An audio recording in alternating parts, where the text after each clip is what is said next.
Richard Foster begins his award-winning book, Celebration of Discipline, with this line: "Superficiality is the curse of our age." Superficiality is the curse of our age. I wonder if you would agree with that sentiment. I wonder as you think about the realities of our culture, if you resonate with Foster. As you think about that, think of 2 or 3 examples. It's been a number of years ago now, a gentleman came to our house to work on one of our appliances, and while he was engaged in his work, we fell into conversation. I couldn't tell you now exactly how that unfolded and how we got to the topic we got to. As my daughter would say, it was a bit random. But somehow we ended up talking about the American Civil War. In our conversation, as we discussed the American Civil War, it suddenly became obvious to me that he didn't know why we had fought the Civil War. Seemed a bit odd to me, but we continued the conversation, and I pressed him a bit more. It soon became clear that he didn't know who had fought in the Civil War against whom, and finally that he wasn't sure who had won and who had lost. Now that struck me as cause for some concern. But I got to thinking, well, he doesn't teach history. He's not a PhD in U.S. or American history, so we can give that a slide. But I was wondering, when do exactly we in this country in our classes study Civil War history? So I did some clicking around to find out, and I found out it's in elementary school. In fact, in some cases, as early as 3rd grade. And I was concerned. So let me ask you, you resonate with Foster? Superficiality, he says, is the curse of our age. Or consider this. We are told that people in emerging generations are more able to recognize, identify, and talk about the meaning of Britney Spears and Katy Perry than they are able to talk about Harriet Tubman and Winston Churchill. Now, it's worth more than passing notice that Harriet Tubman and Winston Churchill had a little bit more of an effect on history than did Katy Perry and Britney Spears. But that's who we know. And Foster says, superficiality is the curse of our age. Would you agree with him? Or think about Carl Greenfield writing in the New York Times, writing in an article called Faking Cultural Literacy. Greenfield's point is to say we often don't understand, don't know what's going on around us except at a superficial level, but we don't want other people to know that we don't know, and so we fake it. I want to read to you from Greenfield's words. He says, "We pick topical, relevant bits from Facebook, Twitter, or emailed news alerts and then regurgitate them. Instead of watching Mad Men or the Super Bowl or the Oscars or the presidential debate, you can simply scroll through someone else's live tweeting of it or read recaps the next day. What's really important is becoming determined by whatever gets the most clicks." And then he goes on to describe a survey taken by the American Press Institute that revealed that about 6 in 10 Americans acknowledge that they do nothing more than read simply the headlines in the news. That's all, just the headlines. He adds to that, "We all feel the constant pressure to know enough at all times, lest we be revealed as culturally illiterate.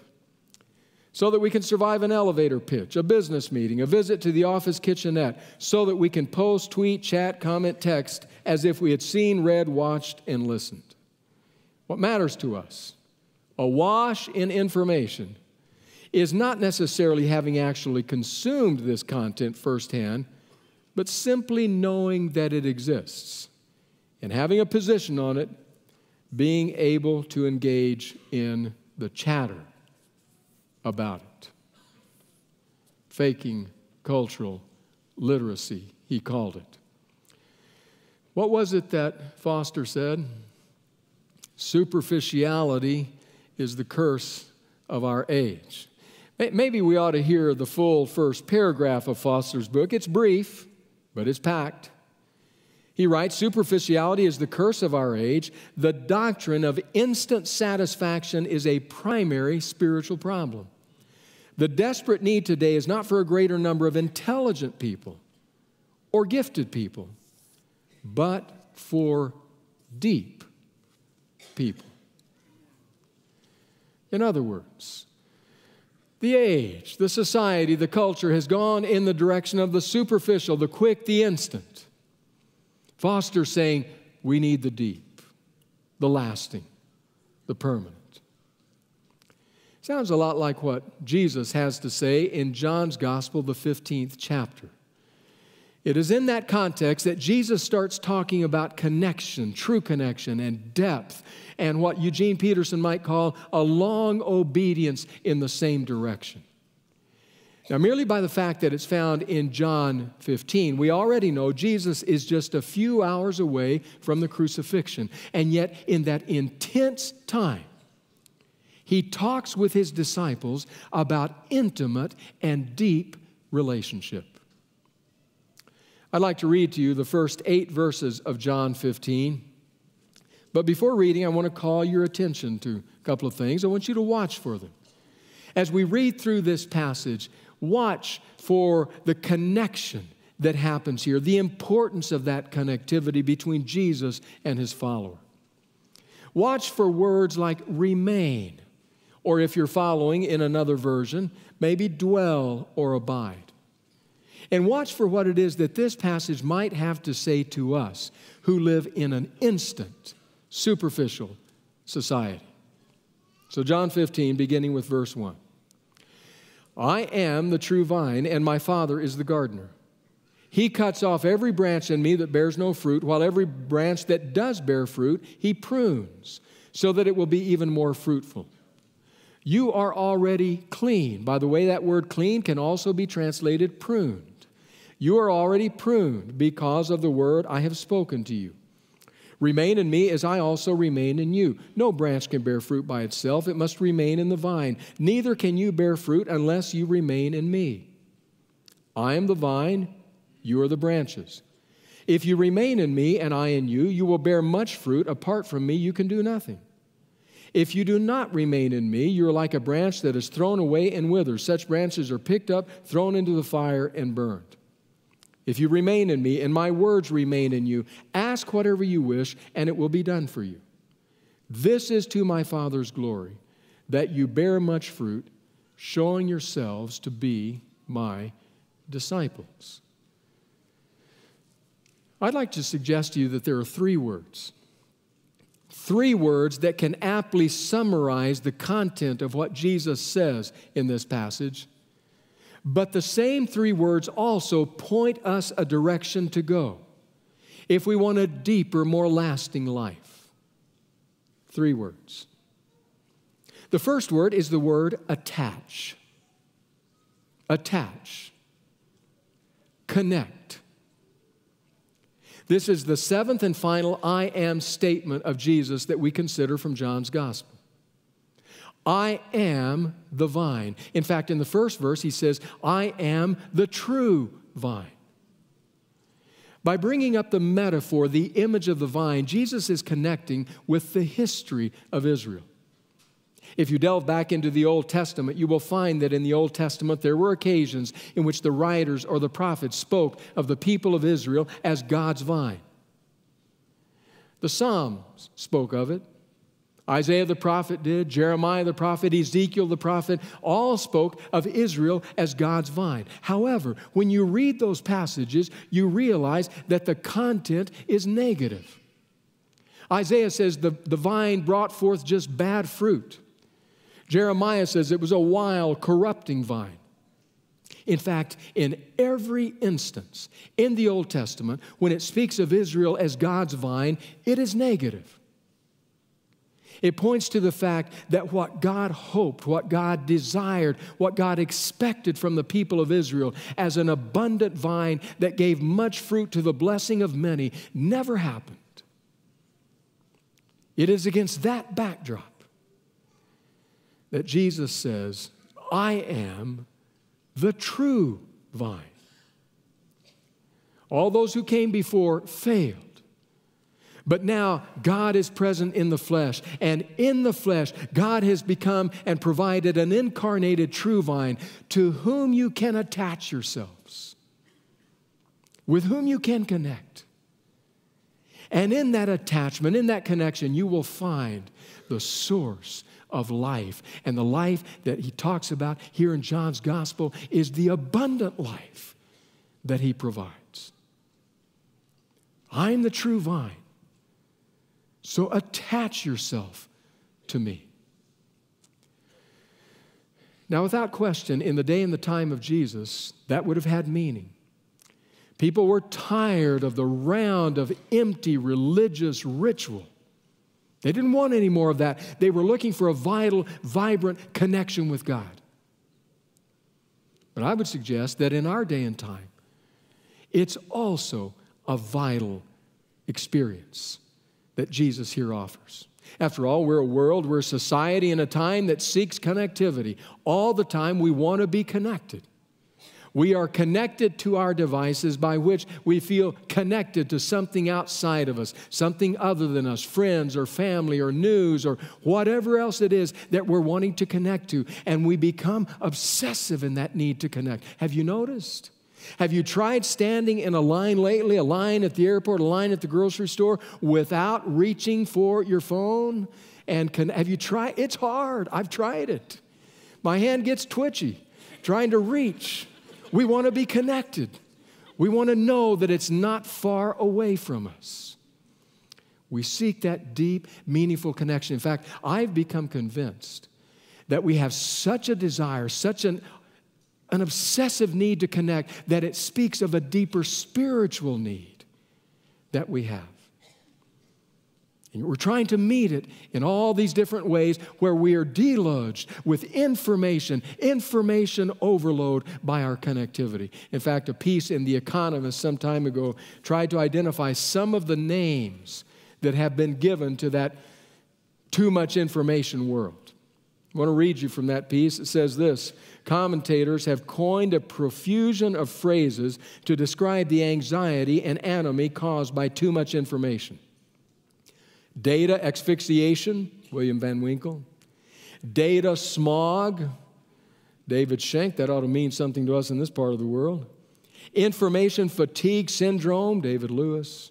Cognitive overload, Eric Schmidt. And time famine, Leslie Perlow. I like that one, time famine. Have you ever experienced time famine? Johann Hari, a British journalist, notes that there's a good reason why wired means both connected to the internet and high, frantic, unable to concentrate. I'm wired. Well, it means different things because we are driven by that almost obsessive, urgent need to connect.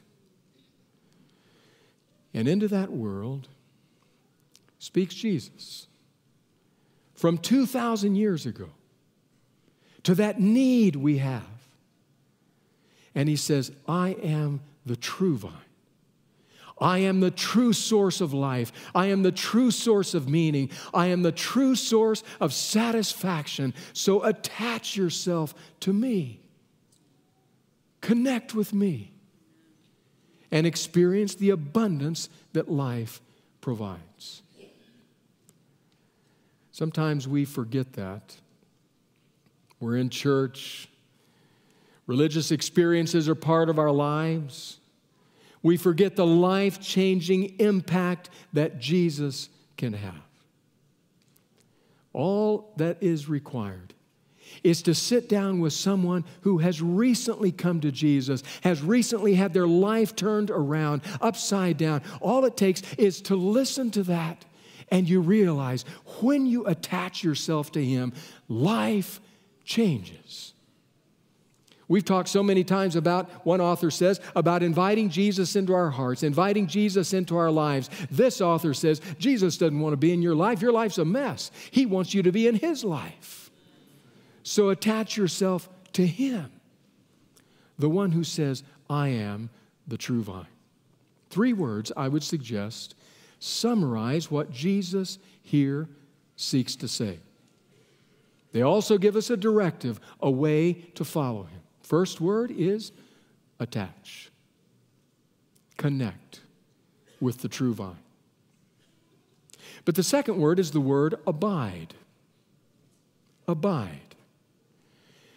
It's not a word we use as often in our day and time, but it's a rich word with many multicolored hues of meaning. Abide. It has to do with settling down, settling in, connecting deeply, finding profound meaning and comfort. Abide. Now, as we read the passage, you may have noticed the word remain. The TNIV renders the Greek word by the English word remain. Remain in me, remain in me, remain in me. It says it over and over again. Some others render it dwell, dwell in me. But I have to confess that in this case, I prefer the words of the old, elegant King James Version, where Jesus says, abide. Abide in me. In fact, in the verses we read 5 times, he refers to it. Abide in me, abide in me, abide in me. He says it over and over again. In the first 11 verses of John 15, the Greek word appears 10 times. In other words, everything Jesus is talking about there has something to do with abiding in him, dwelling there, remaining connected. Now, the question I had might be similar to yours. And that is the question, exactly what does it mean to abide in him? Or for that matter, to abide in anything? Well, I suggest if you ask yourself certain questions, you may discover that you already abide somewhere. And the answers to the questions might give you an insight into that place or that person it is in whom you abide. For example, when you lie awake at night and can't sleep, staring at the ceiling, where do your thoughts most naturally turn? When life gets stressful and you have a difficult day and you've got to somehow make it through the day, where does your heart naturally go? When you're stressed out, when the future looks dark, when you need some sense of comfort, something to get you through, where do you turn? What helps you make it through the night? What helps you make it through difficult times? Where do your thoughts reside? If you have some extra bucks in your pocket, what do you spend them on? Answers to questions like that will give any of us an insight into where it is that we abide. In fact, I'd like to read you the words of the writer Brent Curtis, who writes about this very reality. He's writing about this passage, but about the larger reality of abiding. Curtis writes, "If I'm not abiding in Jesus, then where is it that I abide?" I once asked myself. I began to notice that when I was tired or anxious, there were certain sentences I would say in my head that led me to a familiar place. The journey to this place would often start with me walking around disturbed, feeling as if there was something deep inside that I needed to put into words but couldn't quite capture. I felt that something as anxiety, loneliness, or a need for connection with someone. If no connection came, I would start to say things like, life really stinks. Why is it always so hard? It's never going to change. If no one noticed I was struggling or asked me what was wrong, I found my sentences shifting to a more cynical level. Who cares? Life's a joke anyway. Surprisingly, by the time I was saying those last sentences, I was feeling better. The anxiety was greatly diminished. My comforter, my abiding place, was cynicism and rebellion. From this abiding place, I would feel free to use some soul cocaine, watching a violent video with maybe a little sexual titillation thrown in, having more alcohol with a meal than I might normally drink. Things that would allow me to feel a little better for a little while. I'd always thought of these things as just bad habits, but I began to see they were much more. They were spiritual abiding places that were my comforters and friends in a very spiritual way. The final light went on one evening when I read John 15:7 in the Message. Peterson translates Jesus' words on abiding this way: "If you make yourselves at home with me, and my words are at home in you, you can be sure that whatever you ask will be listened to and acted upon.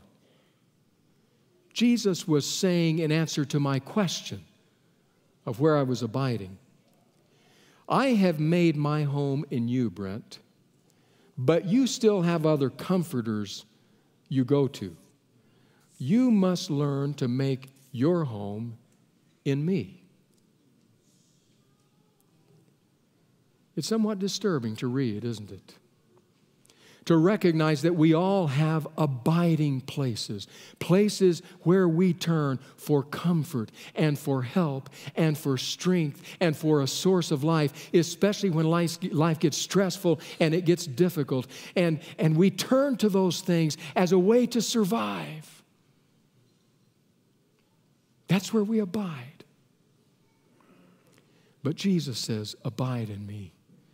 Abide in me. Let my words abide in you. Abide in me. Over and again he says it as his disciples are facing the crucible of the greatest crisis they will ever face.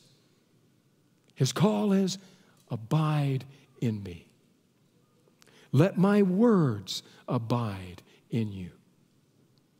In fact, I would suggest that that is one of the principal ways we learn to abide in him. I would even go so far as to say that if we don't have the holy habit of every day taking some time to listen to his word, of every day taking some time to open our hearts to him, that whatever we may have or not have, what we don't have is a growing relationship with Jesus. It's just that simple. I remember Maury Vinden back in the day saying that a young person came to him one day and said, I want to know how to walk with Jesus, but please, I don't want any of that read your Bible and pray kind of stuff. Give me something else. And Maury looked at them and said, that's like saying I want to grow up and be strong, but don't get me into that food and water and exercise stuff. I want something that'll work. If we're ever going to abide in him, it requires a disciplined action in the same direction. That is abiding. 3 words. I would suggest to you both encapsulate the meaning of Jesus in this paragraph, but also point the way forward for us. He says, I am the true vine, so attach to me, so abide in me. And then the third word. The third word I would suggest is the word abound. Abound. It only takes a cursory reading of this passage to read all that it has to say about fruit. Clearly, the gardener's interest is that the vine and the branches produce fruit. There needs to be a fruitfulness that can be described as abounding. Now, maybe your question will be the same as mine, and that is the question, what kind of fruit is he talking about? Is he talking about, for example, the fruit of the Spirit, love, joy, peace, patience, gentleness, etc.? Is that the fruit he's talking about? Or is he talking about the fruit of other people's lives, other people that come to him, walk with him, and grow in him because of our witness? Which one is it? I would say the answer is yes. It's both. He's interested that we be fruitful in every way. He's interested in abounding. Much fruit, he says in the passage. That's a problem. That's a problem in an instant society. Our society expects things quick, fast, here, now. We want the results today. We want to win now, this season. Don't talk about next year. Has to be now. What have you done for me lately? It's an instant society. But the problem is, fruit takes time. Cannot be rushed. It takes time. You know our instant society. I don't need to tell you, but I may remind you. If you're watching television, the commercial comes on, or if you're reading the print media, the advertisement is there. And there's always almost instant results. You know, lose 50 pounds in 50 minutes, guaranteed. You've seen the advertisements. We just laugh. Or you've seen the advertisements in the print media. You know, the guy that's just chiseled. I hate that guy. Just chiseled. washboard abs. There he is. And it says, you too can look like this. And I'm thinking, in what universe? Not in this one. You too can look like this. Here's the answer. All you have to do is follow our program. Only takes 2 minutes a day. You can do it while you're eating your cheesecake. It's very simple. You can look like this. And I think, give me a break. We're so hooked on immediate, instantaneous results. Doesn't happen. I had an example of that this last week, Thursday, 2 days ago to be precise. Was flying home from Dallas, coming back from the East Coast, Dallas to Ontario. I was there at my gate to board, and I saw someone I recognized. I knew him. Embarrassed to walk up to him, but I knew him. So I was kind of watching. He was getting on our flight, got on ahead of me.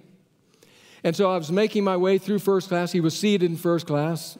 I wasn't. So I'm making my way through first class, and he saw me looking and saw that I'd recognized. So as I walked by his seat, he smiled, stuck out his hand, we shook hands. And I went and sat down. I thought, I got to get a picture. Got to get a picture. Because I'd recognize. Name is Herschel Walker. Used to play running back for the Dallas Cowboys and 2 or 3 other teams as well. So I got to Ontario, and I got Anita, and I said, you got to take a picture of Herschel and me. And so she took a picture. You'll see it on the screen right now. Standing at Ontario Airport. Just to be clear, I'm the one on the right. I mean, I know you looked at the biceps and you got a little confused, and so I wanted to be clear about that. And so he was very friendly. We stood and chatted for a few moments, and I had to ask him this question because Herschel, back in the day, he played 30 years ago. Look at that. Back in the day, he was well known for his workout routine. Consisted of 2 things. He did push-ups and he did sit-ups. And so I had to ask him, I said, Herschel, back in the day, your workout, it was famous and everything. Are you still doing that, or what are you doing today? He said, well, a little bit older, I've had to cut back a little bit. I said, yeah, me too. And I said, so what are you doing? He said, well, I do 1,500 push-ups a day and 3,500 sit-ups a day. I'm like, are you kidding me?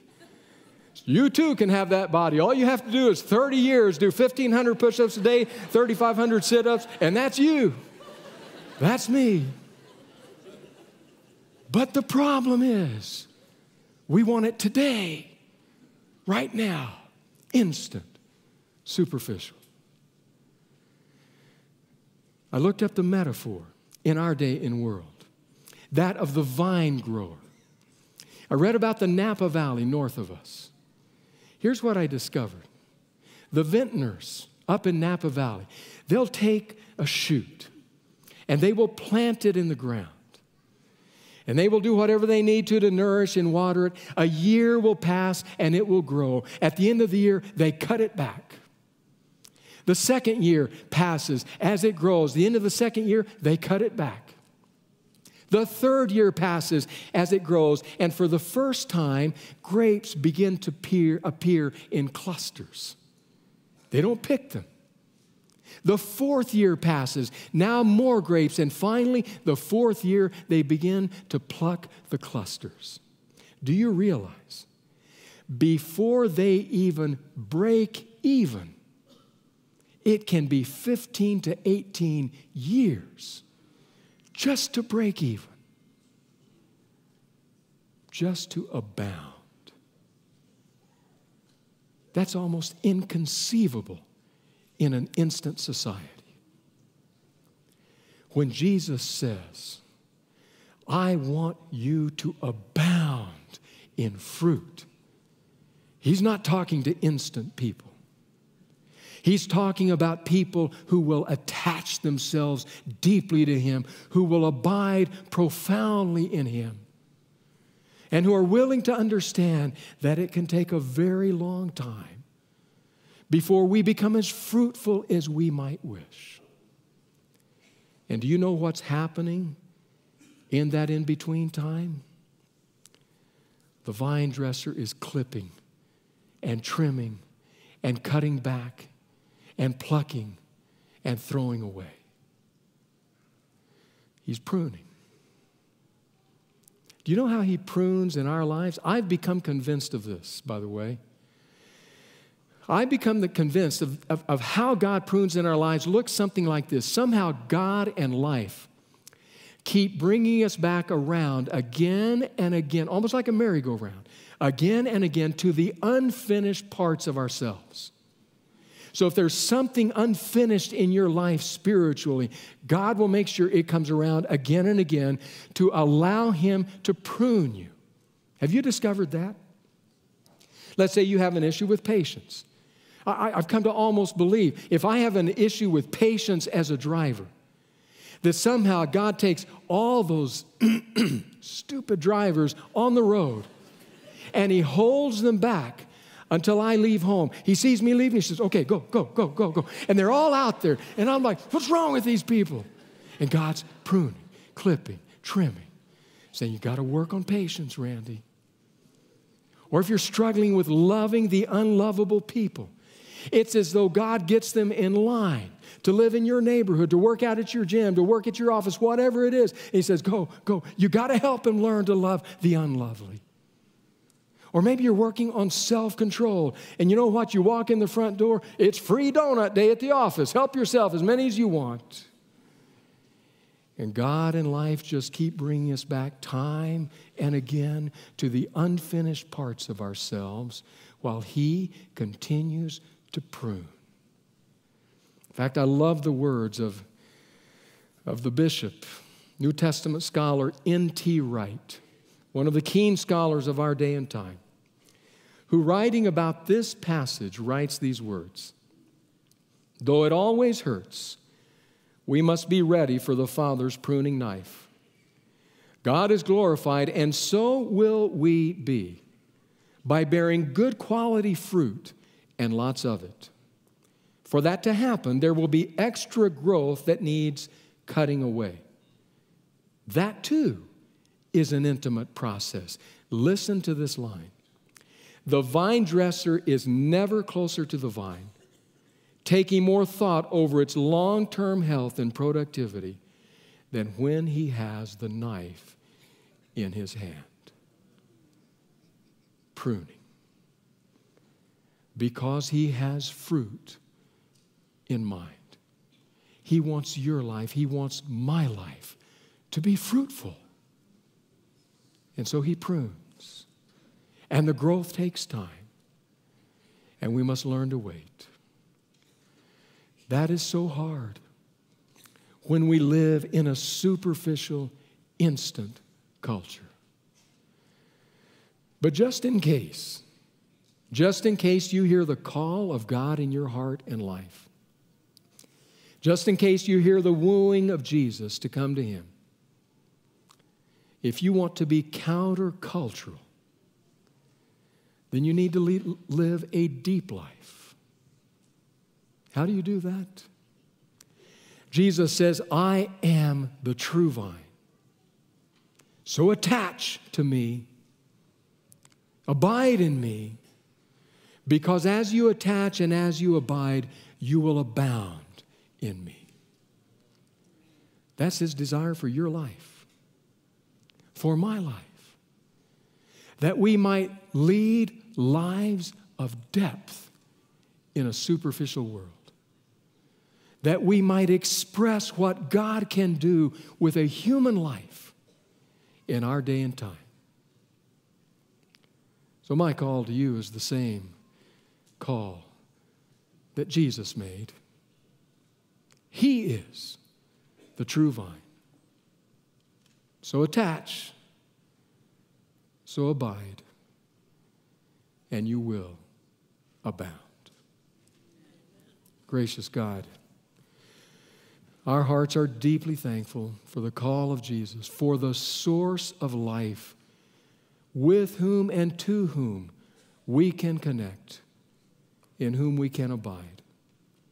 Lord, what might we live lives that abound in fruitfulness because of our connection to you.